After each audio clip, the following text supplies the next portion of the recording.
अस्सलामुअलैकुम रहमतुल्लाहि वबरकातुहू। Dear students, कैसे हैं? उम्मीद करता हूँ खैरियत से होंगे। लॉकडाउन की वजह से एकेडमी बंद है, इसलिए वीडियो लेक्चर्स रिकॉर्ड कर रहा हूँ, आप तक इंशाल्लाह व्हाट्सएप के थ्रू पहुँच जाएंगे। आप तमाम से गुजारिश है कि हुकूमत की तरफ से तजावीज़ करदा जो तदाबीर हैं कोरोना के हवाले से, उन पर सख्ती से अमल करें। अल्लाह ताला आपकी और हमारी और आपके तमाम घर वालों की हिफाजत फरमाए। अच्छा जी, जायज़ा मश्क है, इसमें भी पूरा यूनिट हमारा ख़त्म है। अगर किसी बच्चे को कुछ समझ ना आई हो तो आप समझ सकते हैं, दोबारा पूछ सकते हैं। इसके अलावा मैं रिव्यू कराने लगा हूँ, ये रिव्यू में से ही ज़्यादा पेपर आता है। कोशिश करें कि इसको अच्छी तरह से समझ लें। अच्छा जी, 600 का 20 पहला जो है ना, देखें मैं ये जो सही जवाब के गिर्द दायरा लगाएं, MCQs कसीरुल इंतखाबी, वो क्वेश्चन मैं करवाने लगा हूँ। ठीक है, ये जो पहला सवाल है, अब ये मैंने सॉल्व क्यों किया है, क्योंकि सॉल्यूशन के बगैर आपको समझ नहीं लगनी। जो नहीं सॉल्व होने वाले वो मैं डायरेक्ट आपको बता देता हूँ, स्क्रीन पर आप मैं लगा दूँगा, उसका जो स्क्रीन शॉट लगा दूँगा।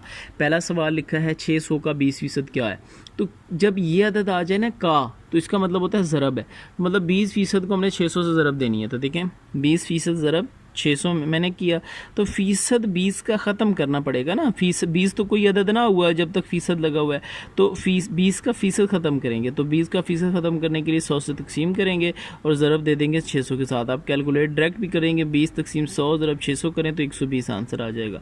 मैंने यहाँ समझाने के लिए क्या किया, एक सिफर इधर से कट गई, एक इधर से कट गई, तो बाकी इधर हमारे पास 2 है, उधर 60 है, 60 को 2 से किया तो 120। अच्छा, इसी तरह दूसरा सवाल हमारे पास है 70% की कसरी शक्ल लिखे। इंतहाई आसान सवाल है। देखें फ़ीसद आ गई है, साथ हमने ख़त्म करना है फ़ीसद, तो उसके लिए 100 से तकसीम करेंगे, यह आया, एक सिफर से कट गया, 60/10 है। अब मज़ीद ये नहीं कटिंग होती तो यही आंसर है। तीसरा सवाल है 7/20% की शक्ल में इसको लिखें। तो मैंने आपको पहली एक्सरसाइज में ही समझाया था, जब फ़ीसद हमने लाना हो या फ़ीसद लगाना हो तो उसको क्या करते हैं, 100 से ज़रब देते हैं। 7/20 को 100 से ज़रब दिया, 35% आंसर आ गया। नेक्स्ट क्वेश्चन भी ऐसी है जी, 1/3 को फ़ीसद में लिखें, तो इसको 100 से ज़रब दिया, 33.3% है। अब क्योंकि ऑप्शंस में हमारे पास ये वाला ऑप्शन नहीं है, तो हमने इसको तब्दील कर देना होता है बटा में। मैंने कैलकुलेट पे आपको पहले भी ये समझाया था तरीका, 1/3 और ज़रब 100 है। ठीक है, ये आंसर आया। अब देखिएगा कि ये ए सही बी बड़ा बटन दबा, जैसे ही मैं दबाऊंगा तो ये देखें, ये हमारे पास 33 सही 1/3 जवाब आ गया। अगर यहाँ पे 2 हो तो फिर यही, अगर मिसाल 3 ना होता तो 33/1 या 1/3 इस तरह होता, लेकिन जब 3 आ जाए तो 33 सही अदद बनेगा, 33 सही 1/3। ये देखें, ये आ गया। अच्छा जी, नेक्स्ट हमारे पास है 5वां 0.13 को फ़ीसद की शक्ल में लिखें। तो ये देखें जी, फ़ीसद में लगाने के लिए क्या करते हैं, 100 से ज़रब देते हैं, 13% आ गया। ठीक है, उसके बाद आगे हमारे पास है ए निस्बत बी में क्या है। अच्छा देखें, ए निस्बत बी के अंदर मैंने यहाँ पे ये दोनों इकट्ठा कर दिया। ए निस्बत बी में जो ए है वो हमारे पास कॉन्सिक्वेंट लफ्ज़ है, और जो बी है उसको एंटीसीडेंट कहते हैं। अच्छा, उसके बाद हमारे पास मैंने नेक्स्ट 2 को भी इसी तरह मैंने इकट्ठा कर दिया है। उसमें क्या है, जो पूछ रहे हैं जी, ए निस्बत बी तनासुब सी निस्बत डी में ए और डी क्या है और बी और सी क्या है। तो ए और डी जो है वो तरफ़ैन है, तरफ से निकला है ना, तरफ इतराफ़, ये साइडें, और वस्तैन वस्त को कहते हैं। तो ये बी और सी वस्त में है, दरमियान में, इनको वस्तैन कहते हैं। ये तरफ़ैन है और ये वस्तैन है। अच्छा जी, सवाल ये मैंने, अब इसी तरह ये हमारा कसीरुल इंतखाबी जो है ये क्लियर है। इसका एक क्वेश्चन रह गया है, 75 निस्बत 95 की आसान शक्ल बताएं। मैं आपको ये कैलकुलेटर पे करवा देता हूँ। ठीक है, अभी मैंने ये सॉल्व नहीं किया, मैं आपको कैलकुलेटर बता देता हूँ। ठीक है, 75 निस्बत 95 करेंगे तकसीम, तो ये आंसर है। अब मैं ये ए सही B/C वाला देखिए बटन दबाऊँगा तो ये मेरे पास 15 बटन, मतलब 15 निस्बत 19 इसका जवाब आ गया। अच्छा, नेक्स्ट हमारे पास अब जो है खाली जगह है, बड़ा इंपॉर्टेंट, बहुत इंपॉर्टेंट चीज़ है जी। इसके अंदर से कुछ सवाल आते होते हैं, तो मैं आपको ये जो सॉल्व होने वाले हैं वो कर देता हूँ। लिखा हुआ है 1500 का 30%, सेम वैसे ही है, मतलब 30% को ज़रब दे देंगे 1500 से। मैंने 30 का फ़ीसद ख़त्म किया, ज़रब दिया 1500 के साथ, तो ये मेरे पास 450 आंसर आ गया। इसका जो दूसरा सवाल है वो दूसरा लिखा हुआ है कि 15% को कसरी शक्ल में लिखें। तो कसर में लिखने के लिए फ़ीसद है तो हम ख़त्म करेंगे, साथ 100 से तकसीम कर दिया। अब 1500 कटिंग करें तब भी ठीक है, कैलकुलेटर पे लिख के जैसे मैंने A B C वाला जो बटन दबाया वो दबाएं तो आपका बटा में जवाब आ जाएगा। तीसरा सवाल जो इन्होंने लिखा हुआ है 7/25 को फ़ीसद की शक्ल में लिखें। 28% है जी, तो 7/25 है, हमने जब 100 से ज़रब दी तो 28% जवाब आ गया। ठीक है जी। नेक्स्ट क्वेश्चन में चौथा सवाल हमें क्या दिया हुआ है जी कि 2/3 को फ़ीसद में लिखें। 2/3 को 100 से मैंने ज़रब किया, ये आंसर आ गया। नेक्स्ट में पाँचवें में उन्होंने क्या दिया हुआ है कि 0.29 को फ़ीसद की शक्ल में लिखें। आपको पहले पता है कि फ़ीसद में लाने के लिए 100 से ज़रब करते हैं, मैंने किया तो ये 29% आ गया। सिंपल, दैट्स इट, कोई इसमें रॉकेट साइंस नहीं है, बहुत आसान सा काम है। अच्छा, उसके बाद आगे हमारे पास जो सवाल आ रहा है ये ए निस्बत बी में ए क्या है, एंटीसीडेंट है। ये मैंने यहाँ नहीं किए, आपको वैसे बता देता हूँ। और बी जो है वो कॉन्सिक्वेंट है। इसके बाद नेक्स्ट आगे जो है 7वां, उसमें लिखा हुआ है 8वां के ए निस्बत बी सी निस्बत डी के अंदर ए और डी क्या, ये तरफ़ैन है, और बी और सी वस्तैन है। अब आगे 10वां सवाल ये देखें मैंने यहाँ पे कर दिया है 2/3 और 3/5 की आसान शक्ल। 2/3 निस्बत 3/5, तो निस्बत को मैंने तकसीम में कन्वर्ट किया। तकसीम को जब मैं ज़रब करूँगा, ये 5-6 लेवल के क्वेश्चन हैं, तकसीम को जब मैं ज़रब करूँगा तो आगे वाली चीज़ उल्ट हो जाएगी। ठीक है, ये चीज़ याद रखिएगा। अच्छा, अब क्योंकि ये तकसीम सॉल्व नहीं हो सकता, ये नहीं होगा, इसको जब हम ज़रब करेंगे आगे वाली चीज़ उल्ट हो जाएगी। अब ये सॉल्व होगा, ऊपर वाली रकम ऊपर से ज़रब होगी, नीचे वाली नीचे से। 5 तो 10 और 3 3 9। अब तो अगर ये आपस में कटिंग हो रहे होंगे तो करेंगे, नहीं होंगे तो फिर यही आंसर है। और क्योंकि हमने जवाब निस्बत में लिखना था तो 10 में निस्बत 9 जवाब आ गया। इसी में तीसरा सवाल है, हमारा बड़ा क्वेश्चन आ रहा है ये रिव्यू में ही। तो ये तीसरा सवाल हमारे पास लिखा हुआ है कि एक रेलगाड़ी में 800 मुसाफिर सवार हैं, 55% मुसाफिर मर्द हैं, 15% बच्चे हैं, औरतें कितने फीसद हैं। अच्छा, अब इस सवाल के अंदर जो 800 दिया हुआ है ना जी, याद रखें इसका कोई इस्तेमाल नहीं, ये सिर्फ हमें पज़ल करने के लिए दिया हुआ है।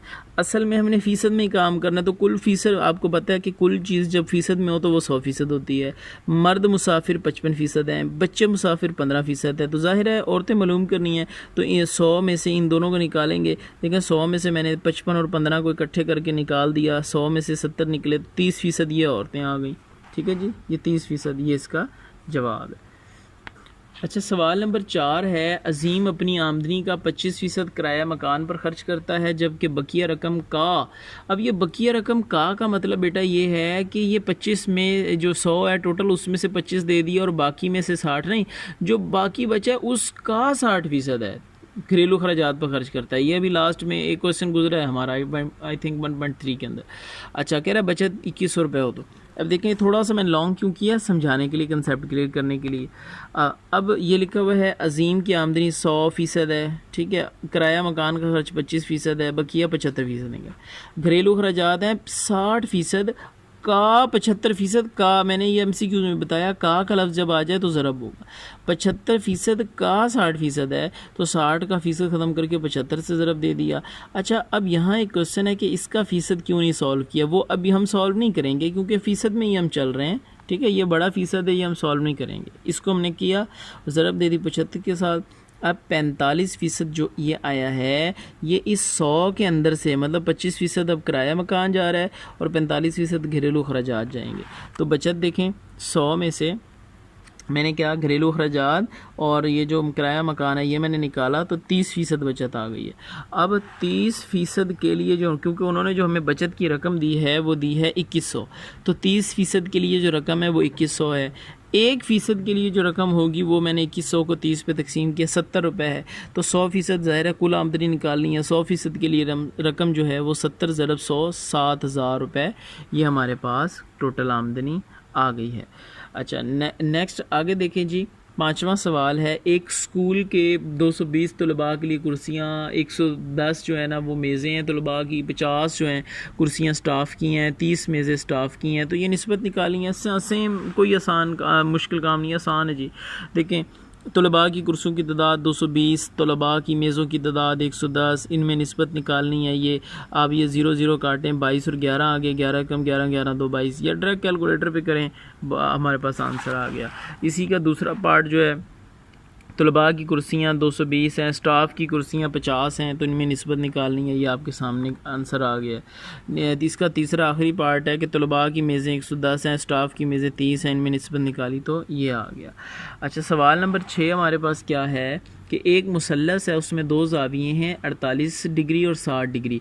तो तीसरे ज़ाविये की इन दोनों ज़ावियों के मजमूए, ये हमने सवाल पहले किया है तो लेकिन इसमें क्वांटिटीज़ थोड़ी सी चेंज है। कह रहा है मुसल्लस का ज़ाविया 48 डिग्री है, दूसरा ज़ाविया जो मुसल्लस का एक ज़ाविया, दूसरा ज़ाविया 60 डिग्री है, तीसरा हमें मालूम करना हमें पता ही नहीं है। तो फिसागोरस का कानून क्या है कि तीनों को जब आपस में जमा, तीनों किसी भी मुसल्लस के तीनों ज़ावियों को जब आपस में जमा किया जाए तो वो 180 आता है। तो मैंने इसी स्केजुअल के साथ ये देखें, ये मैंने पहला ज़ाविया, दूसरा ज़ाविया और एक नामालूम भी लिख दिया। अब इन दोनों को जमा किया, अब एक्स इधर ही रहेगा, ये उधर जाकर माइनस हो गए 72 डिग्री। जो नामालूम था वो 72 डिग्री है। निस्बत हमने क्या मालूम करनी थी, वो कह रहे हैं जो नामालूम है उसकी निस्बत निकालनी है, किससे, जो मालूम है इन दोनों के मजमूए से, मतलब इसके साथ। तो मैंने 72 निस्बत 108 निकाली। आप डायरेक्ट ये देखें, मालूम किसकी करनी थी, मैं दोबारा समझा दूँ। ये जो 72 डिग्री है ना, इसकी हमने निकालनी थी, इसके साथ निस्बत निकालनी थी। तो इनको मैंने ये 72 और 108 को मैंने जो है ना जब सॉल्व किया, ये मैं टेबल के साथ कटिंग करता आया तो 2 निस्बत 3। आप डायरेक्ट कैलकुलेटर के साथ करें 72 तकसीम 108 और जो आंसर आएगा इशारिया में, फिर ए सही बी बटा सी वाला बटन दबाएँ तो आपका 2/3 यानी 2 निस्बत 3 जवाब आ जाएगा। सवाल नंबर 7 है हमारे पास। 8 लोग एक काम को 24 दिनों में करते हैं, 4 लोग और आ जाएं तो कितने दिनों में होगा। काम ख़त्म करने के लिए 8 लोगों पर दरकार दिन कितने दिन चाहिए, 24 दिन चाहिए जी। अच्छा, काम के कुल अब हम हिस्से निकाल लेंगे। जैसे वो हमने एक लास्ट क्वेश्चन किया था 1.4 में या 5 में, तो हमने घर के हिस्से बना लिए थे, हम काम के हिस्से बना लेंगे। 24 के बंदे काम कर रहे हैं तो 8 से ज़रब दे दी तो 192 हिस्से टोटल निकल आए। यही काम 12 लोगों में अगर हम तकसीम कर दें तो 192 को 12 पे तकसीम किया 16 दिन, तो यही काम हमारा जो है वो 16 दिन में होगा। सवाल नंबर 8 हमारे पास क्या है जी कि एक हॉस्टल में 18 तलबा का 36 दिन का ख़र्चा वो 58,320 है। 9 तलबा का 12 दिन का ख़र्चा जो है वो मालूम करें। ठीक है, आपके सामने जो मालूम होता है, ना मालूम होता है वो साइड पे लिख देना होता है। ठीक है, और जो इसी तरह बाकी चीज़ें जो हमने सामने, क्योंकि इस ख़र्च और तलबा में भी तनासुब रास्त है, दिन और ख़र्च में भी तनासुब रास्त है, तीनों तीर के निशान ऊपर, जिस तरतीब से हमने पहले क्वेश्चन किया, क्या इसको इसके साथ निस्बत कर देंगे, ये आ गया।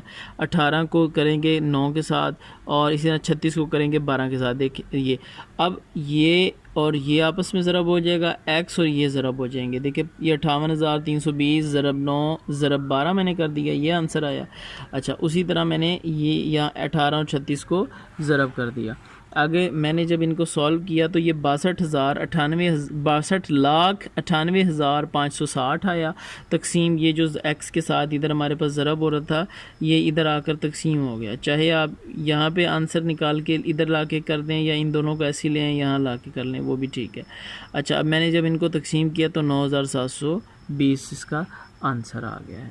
ले जी, पहला यूनिट आपका ख़त्म हो गया, तो इंशाल्लाह अब मुलाकात होगी दूसरे यूनिट पर। अस्सलाम वालेकुम।